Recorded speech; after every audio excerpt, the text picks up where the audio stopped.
Hi folks! Our latest tech blog reveals why Inflection Games chose to upgrade to Unreal Engine 5 midway through developing their upcoming fantastical open-world survival game, Nightingale. For more on this, head to unrealengine.com/feed. While you're there, learn more about why Crotium switched from their in-house engine used for 2 decades to UE5 for the Talos Principle 2. Prepare to respawn into a new dinosaur survival experience beyond your wildest dreams with Ark Survival Ascended, and with it, cross-platform modding that you can start using at launch with the new Ark Dev Kit. Learn more on the Xbox Partner Preview blog.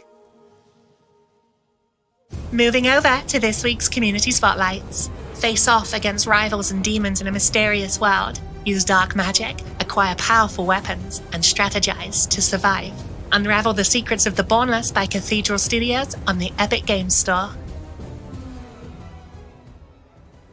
Introducing Great Houses of Calderia from Resistance Games, a feudal grand strategy game focusing on family dynamics and stories. Rise the ranks of Calderia, produce, trade, scheme, bribe, and battle to build your legacy of power. Wishlist on Steam. Combining fluid flux, megascans, procedural content generation, metahuman animator, and more, 3D and real-time virtual production Unreal artist Sam Galen showcases the results of their hands-on experience. Let them know what you think of the wizard over on their art station. Thanks for watching this week's news and Community Spotlight.